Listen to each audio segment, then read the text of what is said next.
Hello everyone. आप सभी का फिर से स्वागत है। ये वर्ल्ड ज्योग्राफी एनसीईआरटी का डिस्कशन है और हमारा आज का टॉपिक है ओशनिया महाद्वीप अध्याय 6। डिस्कशन को स्टार्ट करने से पहले मैं बता दूं कि वर्ल्ड ज्योग्राफी एनसीईआरटी बुक का पीडीएफ अवेलेबल है। अगर आपको पीडीएफ चाहिए तो Telegram channel, Telegram quiz group या चैनल के कम्युनिटी बॉक्स में जाइए, वहां पर इसके रिगार्डिंग में इंफॉर्मेशन को अपडेट कर दिया गया है। तो चलिए स्टार्ट करते हैं। याद रखिएगा, प्रशांत महासागर में लगभग 85 लाख वर्ग किलोमीटर क्षेत्र में बिखरे हुए द्वीपों के समूह को ओशनिया कहा जाता है। क्या कहा जाता है? ओशनिया, जिसका अधिकांश भाग दक्षिणी गोलार्ध में स्थित है। आकार के दृष्टि से ये द्वीप तीन प्रकार के हैं: ऑस्ट्रेलिया जैसे विशाल, पापुआ न्यू गिनी और न्यूजीलैंड जैसे मध्य तथा वनुआतु, टोंगा आदि जैसे लघु आकार के द्वीप हैं। अगर बात करें तो सांस्कृतिक आधार पर ओशनिया के द्वीपों को चार वर्गों में रखा जा सकता है। पहला ऑस्ट्रेलिया एवं न्यूजीलैंड, दूसरा माइक्रोनेशिया जो फिलीपींस द्वीपों के पूर्व में स्थित है, तीसरा मेलानेशिया जो इंडोनेशिया तथा ऑस्ट्रेलिया के पूर्व में स्थित है, चौथा है पॉलिनेशिया जो प्रशांत महासागर के मध्य में स्थित है। ओशनिया के अंतर्गत 22 देश आते हैं, जैसे ऑस्ट्रेलिया और न्यूजीलैंड, मेलानेशिया, माइक्रोनेशिया और पॉलिनेशिया। यह है आपका राजनीतिक मैप ओशनिया का। तो आप एक बार अच्छे से इसको एनालिसिस करके आगे बढ़ सकते हैं। जैसे ये है आपका इंडोनेशिया, ये है हिंद महासागर, इधर ऑस्ट्रेलिया है। ये आपका नीचे की तरफ जो है आपका न्यूजीलैंड है। न्यूजीलैंड में उत्तरी द्वीप और दक्षिणी द्वीप, और जो वेलिंगटन है ये विश्व की दक्षिणतम राजधानी है, इसको भी ध्यान में रखिएगा। ऑस्ट्रेलिया में अगर बात करें तो ये दक्षिणी ऑस्ट्रेलिया है, ये उत्तरी ऑस्ट्रेलिया है, ये कारपेंट्रिया की खाड़ी है, इधर ब्रिस्बेन है, ये क्वींसलैंड है, ये पश्चिमी ऑस्ट्रेलिया है, इधर पर्थ है। यहां पे जो है स्पेंसर की खाड़ी है, इधर आर्कटिक महासागर है, याद रखिएगा। इसके बाद अगर बात करें तो देखिए यहाँ पे अनेक छोटे छोटे बड़े बड़े द्वीप हैं जो कि ये एक समूह में है। हवाई द्वीप है, बेकर द्वीप है यूके में, पोलिनेशिया है, फोनिक्स द्वीप है, किरिबाती है, मार्केसस है, तेहाती, मैग्रो, स्टर, गैम्बियर, ऑस्ट्रल द्वीप, सोसाइटी द्वीप, कुक द्वीप, समाओ, इस तरह से। इसके बाद तुवालू, सोलोमन, बिस्मार्क, ये सभी जो द्वीप हैं इसको ध्यान में रखिएगा। इसके बाद ऑस्ट्रेलिया के बारे में अगर बात करें तो ऑस्ट्रेलिया शब्द जो है इसकी उत्पत्ति ऑस्ट्रल से हुई है, जिसका मतलब होता है दक्षिण, साउथ। विश्व में ऑस्ट्रेलिया ही एकमात्र ऐसा देश है जो पूरे महाद्वीप पर फैला हुआ है, इसीलिए इसे महाद्वीप देश या द्वीपीय महाद्वीप यानी कॉन्टिनेंटल कंट्री या आइलैंड कॉन्टिनेंट कहते हैं। यह विश्व का सबसे छोटा महाद्वीप है, जिसका क्षेत्रफल भारत के क्षेत्रफल के दोगुने से कुछ अधिक है।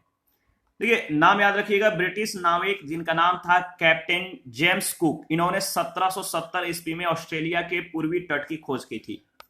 तो प्रश्न पूछा जा सकता है कि ऑस्ट्रेलिया के पूर्वी तट की खोज किसने की थी, या ऑस्ट्रेलिया की खोज किया था किसने? तो ब्रिटिश के नाविक थे जिनका नाम था कैप्टन जेम्स कुक। इन्होंने 1770 में ऑस्ट्रेलिया के पूर्वी तट की खोज की, जो सिडनी पोताश्रय के निकट उतरा था। ये कौन? जेम्स कुक ने। और यह प्रथम यूरोपीय बसाव 1778 ईस्वी में प्रारंभ हुआ। 1901 में 6 ऑस्ट्रेलियाई उपनिवेशों को मिलाकर कॉमनवेल्थ की स्थापना की गई, जिसके अंतर्गत 6 स्वशासित प्रदेश और 2 केंद्र शासित प्रदेश शामिल हैं। 1908 में कैनबरा है, इसका राष्ट्रीय राजधानी बनाया गया। इसके बाद अगर बात करें तो यह महाद्वीप पूर्ण रूप से दक्षिणी गोलार्ध में स्थित है, याद रखिएगा। अगर बात करें तो 10 डिग्री से 40 डिग्री के दक्षिणी अक्षांश और 114 से 154 डिग्री पूर्वी देशांतरों के बीच लगभग जो है 77,41,420 वर्ग किलो क्षेत्र में ये फैला हुआ है। तो ये महाद्वीप पूर्ण रूप से दक्षिणी गोलार्ध में है और 10 डिग्री से 40 डिग्री दक्षिणी अक्षांश और 114 से 154 डिग्री पूर्वी देशांतर के बीच लगभग जो है 77,41,420 वर्ग किलोमीटर क्षेत्र में यह फैला हुआ है। यह एशिया महाद्वीप के दक्षिण पूर्व में पूर्णतः जो है विषुवत रेखा के दक्षिण में स्थित है। मकर रेखा इसके बीच से होकर गुजरती है, मध्यम से होकर गुजरती है। इस महाद्वीप के दक्षिण में स्थित तस्मानिया द्वीप इसके मुख्य स्थल से बास जल संधि द्वारा जो है पृथक होता है, अलग होता है। बास वाटर ट्रीटी के द्वारा ये अलग होता है। इसके पूर्व में प्रशांत महासागर, पश्चिम में हिंद महासागर जो है फैला हुआ है। इस प्रकार यह महाद्वीप चार ओर से महासागरों और सागरों से घिरा हुआ है। ये जो चार महासागर सागर हैं, प्रशांत महासागर है, हिंद महासागर है, आराफुरा सागर है, कोरल सागर है, तस्मान सागर है, तिमोर सागर और ग्रेट ऑस्ट्रेलियन बाइट है। देखिए, अगर बात करें तो ऑस्ट्रेलिया, न्यूजीलैंड और आसपास के द्वीपों को मिलाकर ऑस्ट्रेलेशिया कहा जाता है। तो ऑस्ट्रेलेशिया किसको कहते हैं? ऑस्ट्रेलिया, न्यूजीलैंड और इसके आसपास के द्वीप को मिलाकर। तो आप जो है इसको एक बार मतलब देख लीजिएगा, इंपॉर्टेंट है। यहां पे अगर बात करें तो ऑस्ट्रेलिया का मैप दिया गया है। ये उत्तरी प्रदेश है, ये दक्षिणी ऑस्ट्रेलिया है, यहाँ पे क्वींसलैंड है, यहाँ पे ब्रिस्बेन है, इधर प्रशांत महासागर है, न्यू साउथ वेल्स है, ये सिडनी है, इधर कैनबरा है, ये पश्चिमी ऑस्ट्रेलिया, इधर हिंद महासागर है, ये पर्थ है। ठीक है, तो आप एक बार लोकेशन को अच्छे से देख लीजिएगा। इधर विक्टोरिया है, ये यहाँ पे मेलबर्न है, ये तस्मानिया, ये यहाँ पे होबार्ट है। भौतिक लक्षण के बारे में अगर बात करें तो इसको जो है 3 भागों में विभाजित किया गया है: पश्चिमी पठार, मध्यवर्ती निम्न भूमि और पूर्वी उच्च भूमि। पश्चिमी पठार के बारे में अगर बात करें तो ऑस्ट्रेलिया का पश्चिमी भाग एक मरुस्थलीय पठार है, डेजर्ट के रूप में स्थापित है, जो महाद्वीप के लगभग 2/3 भाग पर फैला हुआ है। तो ऑस्ट्रेलिया का पश्चिमी भाग मरुस्थल के रूप में मरुस्थलीय पठार है और ये महाद्वीप के लगभग 2/3 भाग में फैला हुआ है। यह प्राचीन कठोर शैलों से निर्मित है, जो पृथ्वी के स्थिर भूखंडों में से एक है। इस पठार का अधिकतर भाग मरुस्थल या अर्ध मरुस्थल है। इसके दक्षिणी भाग में अर्धचंद्राकार यूक्ला स्थित है, जो चूना पत्थर के शैलों में निर्मित एक उत्सृत बेसिन है। इस महाद्वीप के मध्य में मैकडोनेल श्रेणियां अवस्थित हैं। मैकडोनेल, जिसकी सर्वोच्च चोटी माउंट जेली है, इसकी ऊंचाई 1531 मीटर है, याद रखिएगा। इसके बाद अगर बात करें तो देखिए यहां पे जो है नेक्स्ट जो ऑस्ट्रेलिया के प्राकृतिक मैप है आप देख सकते हैं, जैसे कहां पर मैकडोनेल श्रेणी है, कहां पर सिम्पसन मरुस्थल है, कहां पर स्टुअर्ट मरुस्थल है। तो ये देखिए, ये आपका सिम्पसन मरुस्थल है, ये स्टुअर्ट मरुस्थल है, मैकडोनेल श्रेणी है, ये आपका ग्रे श्रेणी है, ये वाला एरिया, ये आपका टुआम्बा का पठार है, ब्रोकन हिल्स है, इधर आयर झील है, ठीक है, ये फ्लिंडर्स पर्वत है। तो आप इसके प्राकृतिक मैप को एक बार देख लीजिएगा, ये आपका बहुत इंपॉर्टेंट है। ग्रेट विक्टोरिया मरुस्थल है, ये गिब्सन मरुस्थल है, इधर डिस आइपमेंट मतलब की झील है, यहाँ पे ग्रेट सैंडी मरुस्थल है, इसको देख लीजिए। ऑस्ट्रेलिया की सबसे बड़ी जो झील है वो है आयर झील, ठीक है। मरे डार्लिंग नदी जो है याद रखिएगा ऑस्ट्रेलिया की सबसे लंबी नदी है, और माउंट कोसियुस्को है, जो माउंट कोसियुस्को जो है ये क्या है, ये ऑस्ट्रेलिया की सबसे ऊंची चोटी है, माउंट कोसियुस्को। इसके बाद इसके मध्यवर्ती निम्न भूमि के बारे में अगर बात करें तो यह प्रदेश जो ऑस्ट्रेलिया है महाद्वीप के मध्य यानी पश्चिमी पठार और पूर्वी उच्च भूमि के बीच से पूरब की ओर विस्तृत निम्न भूमि प्रदेश में है, जो उत्तर में कारपेंट्रिया की खाड़ी से लेकर दक्षिण में ग्रेट ऑस्ट्रेलियन बाइट तक मरुस्थलीय प्रदेश के रूप में विस्तृत है। इस प्रदेश की औसत ऊंचाई 150 मीटर से भी कम है। आयर झील के निकट का क्षेत्र समुद्र तल से 12 मीटर नीचे है। मरे और डार्लिंग ऑस्ट्रेलिया की प्रमुख नदियां हैं, जो मध्यवर्ती निम्न भूमि प्रदेश के दक्षिणी भाग से होकर प्रवाहित होती है। निम्न भूमि प्रदेश से होकर बहने वाली सभी नदियां समुद्र तक नहीं पहुंच पाती हैं।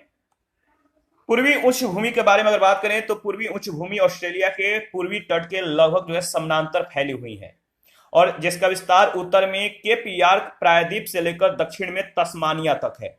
यह ऊंचे ऊंचे पठारों की लंबी पट्टी है, जिसे ग्रेट डिवाइडिंग रेंज कहते हैं। कोसियुस्को पर्वत ऑस्ट्रेलिया का सबसे ऊंचा पर्वत शिखर है, और इसकी ऊंचाई समुद्र तल से 2234 मीटर है।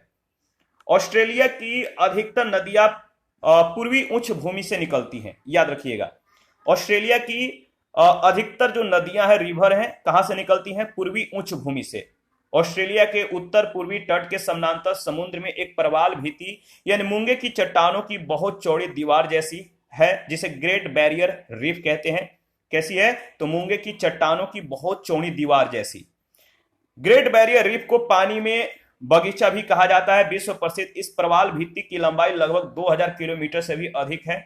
सागर तट से इसकी निकटतम दूरी 38 किलोमीटर और अधिकतम दूरी जो है 240 किलोमीटर। निकटतम दूरी 38 और अधिकतम दूरी 240 किलोमीटर।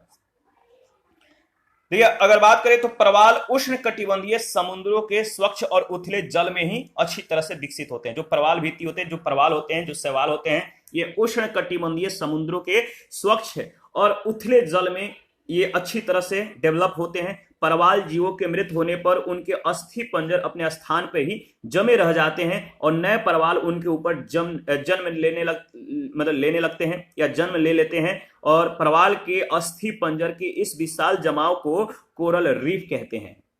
क्या होता है कोरल रीफ है जो होता है कि जैसे मृत कैसे होते हैं, प्रवाल जीव मृत कैसे होते हैं, जैसे इनके पोषण में कमी हो जाता है या पानी अत्यधिक गर्म हो जाता है या अत्यधिक ठंड हो जाता है या अत्यधिक अवसाद से भरा हो जाता है, तो प्रवाल जो होते हैं अपना दैनिक क्रिया करने में असमर्थ हो जाते हैं और इस तरह से जो है मरने लगते हैं। मरने के बाद इनमें जो है एक रंग मतलब कि उत्पन्न होता है जो उजले हो जाते हैं और उनमें जो है इसके बाद जो होता है उनमें उन मतलब कि अस्थि पंजर पे नए प्रवाल जो है जन्म लेने लगते हैं और इस तरह के अस्थि पंजर ये जो होते हैं मतलब कि काफी मात्रा में जमा होने लगते हैं और इसी जमाव को प्रवाल भित्ति कहते हैं, कोरल रीफ कहते हैं। यहाँ की जो जलवायु है, जलवायु के बारे में अगर बात करें तो ऑस्ट्रेलिया दक्षिणी गोलार्ध में स्थित है। जब हमारे देश में ग्रीष्म ऋतु होती है यानी जब इंडिया में ग्रीष्म ऋतु होती है तब ऑस्ट्रेलिया में शीत ऋतु होती है, याद रखिएगा। जब इंडिया में गर्म होगा यानी अभी इंडिया में गर्म का मौसम है तो ऑस्ट्रेलिया में ठंड होगा। ऑस्ट्रेलिया का अधिकतर जो भाग होता है वो शुष्क है। क्या है? शुष्क है। इसीलिए ऑस्ट्रेलिया को प्यासी भूमि का देश यानी कंट्री ऑफ थ्रस्टी कहा जाता है। तो प्यासी भूमि का देश किसको कहते हैं? ऑस्ट्रेलिया को कहते हैं। ऑस्ट्रेलिया के पूर्वी तट, जो ऑस्ट्रेलिया के पूर्वी तट है, इस पर कर्क रेखा से दक्षिण तस्मानिया तक आर्द्र जलवायु का पर्वतीय प्रदेश फैला हुआ है। तस्मानिया में वर्षा के साथ साथ हिमपात भी होता है। तस्मानिया के पश्चिमी भाग घने वनों से ढका हुआ है। तस्मानिया का लगभग 70% भाग नेशनल पार्क के लिए संरक्षित है। उत्तरी ऑस्ट्रेलिया में साधारणतः वर्षा कम होती है। वास्तव में इन प्रदेश में मानसूनी जलवायु जैसी परिस्थिति पाई जाती है। यहाँ वर्षा के मौसम को दी वेट कहते हैं। क्या कहते हैं? दी वेट। ठीक है। इस प्रदेश के तटीय भागों में प्रायः दिसंबर जनवरी के महीनों में विली तूफान से अत्यधिक क्षति होती है। ऑस्ट्रेलिया के दक्षिण पश्चिमी भाग में स्पेंसर की खाड़ी के आसपास भूमध्य सागरीय जलवायु पाई जाती है। इस प्रदेश में सर्दी के मौसम में वर्षा होती है और गर्मी का मौसम गर्म शुष्क रहता है। तस्मानिया द्वीप में पछुआ पवनों से पूरे वर्ष में पर्याप्त वर्षा होती है। ऑस्ट्रेलिया के उत्तरी भाग में ग्रीष्म ऋतु में मानसूनी पवनों से वर्षा होती है। ये पवने जो है ऋतुओं के बदलने के साथ साथ अपनी दिशा भी बदल लेते हैं। और ऑस्ट्रेलिया का आंतरिक भाग जो होता है, ऑस्ट्रेलिया के अंदर के जो इन्वायरमेंट है, यहाँ पर जो है आंतरिक भाग में शुष्क मरुस्थलीय और अर्ध मरुस्थलीय कंडीशन रहता है। इस प्रदेश को अगर बात करें इस प्रदेश को क्या कहते हैं? द्विबूश और नेवर प्रदेश के नाम से संबोधित किया जाता है। यहाँ के प्राकृतिक वनस्पति के बारे में अगर बात करें तो ऑस्ट्रेलिया में घास भूमियां दो प्रकार की हैं। ऑस्ट्रेलिया में दो प्रकार के घास भूमि पाई जाती है। पहला है उष्ण कटिबंधीय, दूसरा है शीतोष्ण कटिबंधीय। उष्ण कटिबंधीय घास भूमियां उत्तर में फैली है। जो उष्ण कटिबंधीय घास भूमि है वो उत्तर दिशा में फैली हुई है, जिन्हें सवाना कहा जाता है। शीतोष्ण कटिबंधीय घास भूमि जो है मरे और डार्लिंग नदी के द्रोणी में फैली हुई है, जिसे मतलब इन्हें जहां पर इन्हें क्या बोलते हैं? डाउन्स कहते हैं। तो सवाना भी और डाउन्स भी कहते हैं। तो याद रखिएगा, डाउन्स से जो मतलब कि जो घास भूमि है डाउन्स जिसे कहते हैं वो किस एरिया को कहते हैं, और सवाना की जो घास भूमि है उसको किस एरिया को कहते हैं। तो उष्ण कटिबंधीय जो घास भूमि है उत्तर में है, इन्हें सवाना कहते हैं। और जो शीतोष्ण कटिबंधीय घास भूमि है जो कि मरे और डार्लिंग नदी के द्रोणी में इनका विकास हुआ है, इन घास भूमियों को डाउन्स कहते हैं। ऑस्ट्रेलिया के अर्ध शुष्क क्षेत्रों की मुख्य वनस्पति साल्ट ब्रूस और मुल्गा पौधे हैं। साल्ट ब्रूस और मुल्गा पौधे हैं, इसको ध्यान रखिएगा। यूकेलिप्टस, यूकेलिप्टस, ये जो पौधा है आप लोग इससे परिचित हैं। यूकेलिप्टस ऑस्ट्रेलिया का सामान्य वृक्ष है। यह सदाहरित वृक्ष है और इन्हें प्रायः गम वृक्ष के नाम से पुकारा जाता है। ठीक है, जो यूकेलिप्टस है, यूकेलिप्टस वृक्ष से कुछ किस्में जो है 90 मीटर तक ऊंची होती हैं। जो यूकेलिप्टस वृक्ष हैं या पौधे हैं, इनके जो कुछ किस्म हैं वो 90 मीटर तक ऊंचे होते हैं। कुछ की ऊंचाई 4 या 5 मीटर की होती है। वैटल भी ऑस्ट्रेलिया का सामान्य वृक्ष है। यह वृक्ष काफी ऊंचा होता है और ग्रीष्म ऋतु में इस पर सुनहरे रंग के फूल आते हैं। वन्य प्राणी के बारे में अगर बात करें तो ऑस्ट्रेलिया के अनेक जंतु मार्सुपियल्स या मतलब कि कह सकते हैं कि मार्सुपियल्स, या आप याद रखिएगा धानी प्राणी वर्ग के हैं, जो अपने पेट में बनी थैली में बच्चा को रखकर इनके पेट के मतलब कि पेट में जो होता है एक थैली बना होता है, थैलीनुमा आकार होता है, जो अपने बच्चे को रखकर ये भाग सकते हैं। यह थैली न केवल बच्चों को सुरक्षित रखती है बल्कि इसमें दूध के स्तन भी होते हैं। कंगारू और बेलाबी धानी प्राणी वर्ग के प्रमुख जानवर हैं। कंगारू ऑस्ट्रेलिया का राष्ट्रीय प्रतीक मतलब कि बन गया है, राष्ट्रीय प्रतीक है ऑस्ट्रेलिया का कंगारू। और कोला जो है ऑस्ट्रेलिया की धानी प्राणी वर्ग का दूसरा प्रमुख जानवर है। कोला जो होता है पेड़ों पर रहने वाले जानवर है, जो यूकेलिप्टस के वृक्षों की पत्तियां खाता है। यह रात को जगता है और दिन के समय ऊँघता या सोता रहता है। यहां डिंगो नाम का जंगली कुत्ता भी पाया जाता है। इसके बाद प्लेटिपस संसार का सबसे विचित्र जंतु है। यह पशु और पंछियों के मिश्रित लक्षणों वाला जीव है। यह पानी के अंदर जीवित रह सकता है और भूमि पर चलता फिरता है। जमीन के अंदर लंबी सुरंगें भी खोद लेता है। चारों पैरों वाला यह जीव पंछियों की तरह अंडा देने वाला जानवर है। एमू, कोकाबूरा, लायरबर्ड ऑस्ट्रेलिया के कुछ विचित्र पंछी है, जिनमें से एमू बड़े आकार का पंछी है जो उड़ नहीं सकता है, परंतु अफ्रीका के शुतुरमुर्ग के भांति तेज गति से यह दौड़ सकता है। कोकाबूरा को लाफिंग जैकास भी कहते हैं क्योंकि इसकी बोली विचित्र हंसी जैसी होती है। लायर बर्ड संसार के सबसे सुंदर पंछियों में से एक है, जो नकल करने में बड़ा ही कुशल है। यह दूसरे पंछियों के गाने, कुत्तों के भौंकने और गुजरती हुई कारों के हॉर्न की आवाज को भी नकल कर लेता है। यहाँ की कृषि के बारे में अगर बात करें तो ऑस्ट्रेलिया के लगभग 25% क्षेत्र पर कृषि कार्य जो है मतलब कि किए जाते हैं, या कृषि के लिए पर्याप्त वर्षा यहाँ पर जो है उपलब्ध है 25% क्षेत्र पर। लवणता और निम्न कोटि की वनस्पतियों की समस्याओं के कारण कृषि के लिए उपलब्ध भूमि की कमी हुई है। इस देश के दक्षिण पश्चिमी, दक्षिण पूर्वी और पूर्वी तटीय भागों में कृषि की जाती है, जहां पर्याप्त मात्रा में जल उपलब्ध है। वर्षा की न्यूनता और अनुर्वर मिट्टियों यानी कम उपजाऊ मिट्टियों की प्रधानता के कारण यहाँ के 4% भूभाग पर ही कृषि की जाती है। ऑस्ट्रेलिया की मात्र 5% कृषिगत भूमि पर खाद्यान्न फसलें जो है फूड क्रॉप्स उगाई जाती है, याद रखिएगा। अगर बात करें तो गेहूं ऑस्ट्रेलिया की सबसे महत्वपूर्ण खाद्य फसल है, जो कुल कृषिगत क्षेत्र के आधे भाग पर उगाया जाता है। तो ऑस्ट्रेलिया की जो मुख्य खाद्य फसल है वो गेहूं है, जो कि जितने भी कृषि मतलब की एरिया है उस आधे एरिया में गेहूं की कृषि होती है। न्यू साउथ वेल्स तथा पश्चिमी ऑस्ट्रेलिया गेहूं के मुख्य उत्पादक राज्य हैं। जौ, जई, मक्का और चावल अन्य खाद्य फसलें हैं। गन्ना, तंबाकू, कपास और फल नकदी फसलें हैं। ठीक है, अनानास, केला, पपीता उत्तर के उष्णकटिबंधीय क्षेत्रों में उगते हैं, जबकि सेब, संतरे, अंगूर दक्षिण के शीतोष्ण कटिबंधीय क्षेत्रों में पैदा किए जाते हैं। यहाँ के पशुपालन के बारे में अगर बात करें तो मांस देने वाले पशु जो हैं क्वींसलैंड और उत्तरी क्षेत्र की घास भूमियों पर पाले जाते हैं। मांस देने वाले, मीट प्रदान करने वाले जो पशु हैं क्वींसलैंड और उत्तरी क्षेत्र की जो घास भूमियां हैं, यहाँ पे घास भूमि का विकास होने के कारण यहीं पे इन जानवरों को पाला जाता है। और मांस वाले मवेशी Tasmania, Victoria, New South Wales और दक्षिण पूर्वी क्वींसलैंड में अत्यधिक संख्या में पाले जाते हैं। दुधारू पशु अधिकतर ऑस्ट्रेलिया के पूर्वी और दक्षिण पूर्वी क्षेत्रों में पाले जाते हैं। विक्टोरिया, न्यू साउथ वेल्स और दक्षिण पूर्वी क्वींसलैंड के तटवर्ती क्षेत्रों में दुग्ध व्यवसाय अधिक विकसित है। देखिए, स्टेशनों पर स्वास्थ्य सुविधाएं उपलब्ध कराने के लिए वायु परिवहन का प्रयोग किया जाता है। इसी कारण ऑस्ट्रेलिया को प्राय उड़ते हुए डॉक्टर की भूमि कहा जाता है, लैंड ऑफ फ्लाइंग डॉक्टर भी कहा जाता है। भेड़ पालन के बारे में यानी शीप फार्मिंग के बारे में अगर बात करें तो ऑस्ट्रेलिया में भेड़ों की संख्या विश्व में सबसे ज्यादा है। भेड़ों की जो संख्या है ऑस्ट्रेलिया में सबसे ज्यादा है, जिन्हें मुख्यतः ऊन के लिए पाला जाता है। मरे तथा डार्लिंग नदियों के बीच फैला यह क्षेत्र भेड़ पालन के लिए सबसे अधिक उपयुक्त है। यहाँ मेरिनो याद रखें, मेरिनो जाति के भेड़ें पाली जाती हैं जो सबसे उत्तम किस्म की उन उत्पादन के लिए विश्व में प्रसिद्ध है। इस देश में भेड़ और मवेशी विस्तृत चारागाहों पर चराए जाते हैं जिन्हें स्टेशन कहा जाता है।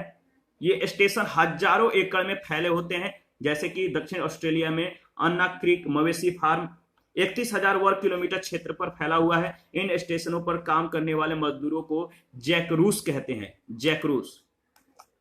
यहाँ के खनिज एवं ऊर्जा संसाधन के बारे में अगर बात करें तो ऑस्ट्रेलिया में कोयले, लौह बॉक्साइट, मैग्नीज और टीन के विशाल भंडार पाए जाते हैं। बॉक्साइट और यूरेनियम उत्पादन में ऑस्ट्रेलिया का विश्व में पहला स्थान है, यानी विश्व का 40% यह भंडारित मतलब कि रखता है, भंडार करता है, और बॉक्साइट के निर्यात में इसका स्थान 5वां है।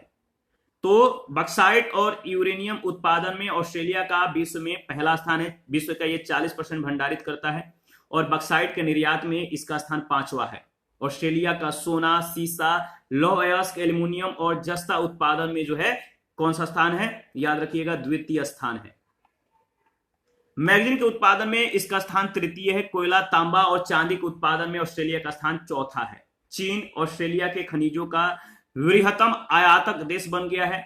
उत्तरी पश्चिमी ऑस्ट्रेलिया में स्थित अर्गाइल हीरे की खान जो है विश्व में बृहत्तम हीरा उत्पादक है। यह गुलाबी हीरो का विश्व में एकमात्र स्रोत है। हंटर घाटी ऑस्ट्रेलिया का रूर कहलाती है। इस देश के उद्योगों में लौह इस्पात, कृषि से संबंधित मशीन, मोटर गाड़ी, बिजली का सामान, रसायन, कागज, जलयान, मशीनरी, उपकरण और परिष्कृत तेल के कारखाने हैं, और इस देश का अधिकतम कारखाने विक्टोरिया और न्यू साउथ वेल्स राज्यों में स्थापित है। पेट्रोलियम और प्राकृतिक गैस विक्टोरिया प्रांत के तटवर्ती क्षेत्र, पश्चिमी ऑस्ट्रेलिया के पश्चिमी तट पर जो है डर्क हार्थोक क्षेत्र, बैरो द्वीप, उत्तरी ऑस्ट्रेलिया में एलिस स्प्रिंग्स तथा दक्षिणी ऑस्ट्रेलिया के पूर्वी भाग में कॉपर बेसिन है। ऊन के निर्यात में ऑस्ट्रेलिया का पहला स्थान है। ऊन के निर्यात में ऑस्ट्रेलिया पहला स्थान रखता है। इसके निर्यात की अन्य मुख्य जो वस्तुएं हैं जैसे गेहूं है, दूध के उत्पाद, मांस है, मशीन है, खनिज है, और आयात की मुख्य वस्तुएं मशीनें, वस्त्र, खनिज तेल तथा इसके उत्पाद हैं। ऑस्ट्रेलिया के प्रमुख खनिज क्षेत्र जो है जैसे कोयला का जो प्रमुख क्षेत्र है न्यू साउथ नॉब है, आयरन बरोन है, याम्पी साउंड है और पीलबरा है पश्चिमी ऑस्ट्रेलिया। लौह अयस्क के जो क्षेत्र हैं क्वींसलैंड है और डार्लिंग रेंज है और अर्न हेमलैंड के तटवर्ती भूमि है। टाइटेनियम के जो क्षेत्र है क्वींसलैंड तट और पश्चिमी ऑस्ट्रेलिया है। सोना का जो क्षेत्र है कालगुरली तथा कुलगाड़ी, मार्गन तथा तस्मानिया है। चांदी के जो क्षेत्र हैं माउंट ईसा तथा ब्रोकेन हिल्स यानी न्यू साउथ वेल्स। तांबा का जो क्षेत्र है टेमांट क्रीक, क्लोनेक्री, कोबार और माउंट ईसा। सीसा का जो क्षेत्र है माउंट ईसा, रोजबेरी तथा ब्रोकेन हिल है, और यूरेनियम का रेडियम हिल है। यहाँ के पॉपुलेशन के बारे में अगर बात करें, ऑस्ट्रेलिया की जो जनसंख्या है लगभग आप देख सकते हैं इतना है, कितना है तो आप देख लीजिएगा। अधिकतर जनसंख्या महाद्वीप के पूर्वी और दक्षिणी पूर्वी भूभागों में निवास करती है। तो ऑस्ट्रेलिया की जो पॉपुलेशन है जब सबसे ज्यादा कहां पर निवास करती है, पूर्वी और दक्षिण पूर्वी भागों में। यहां जनसंख्या का औसत घनत्व 2 व्यक्ति प्रति वर्ग किलोमीटर है, याद रखिएगा। यहां के परिवहन के बारे में अगर बात करें तो ऑस्ट्रेलिया में यातायात का मुख्य साधन रेलवे है और इस महाद्वीप का एकमात्र अंतर महाद्वीपीय रेल मार्ग यानी देश के एक छोर से दूसरे छोर तक जाने वाला जो रेल मार्ग है वह है ट्रांस ऑस्ट्रेलियन रेलवे। यह रेल मार्ग सिडनी से पर्थ को जोड़ता है जिसकी कुल लंबाई 4000 किलोमीटर है। ऑस्ट्रेलिया में प्रमुख सड़कों को कॉमनवेल्थ महामार्ग कहते हैं। ऑस्ट्रेलिया में जितने भी प्रमुख सड़क हैं इनको कॉमनवेल्थ महामार्ग कहते हैं, जो भारत के राष्ट्रीय महामार्ग के समान है। सिडनी ऑस्ट्रेलिया का सबसे बड़ा नगर और प्रथम श्रेणी का बंदरगाह है जो न्यू साउथ वेल्स की राजधानी भी है और देश की अधिकतर वस्तुएं यहीं से निर्यात की जाती है। मेलबर्न और पर्थ अन्य प्रमुख नगर हैं। इसी के साथ आज का जो सेशन है समाप्त करते हैं। न्यूजीलैंड के बारे में नेक्स्ट सेशन में हम लोग डिस्कस करेंगे। आप अपना प्रतिक्रिया देते रहिए, आपके प्रतिक्रियाओं का हमें बेसब्री से इंतजार रहता है। थैंक यू, मिलते हैं नेक्स्ट सेशन में।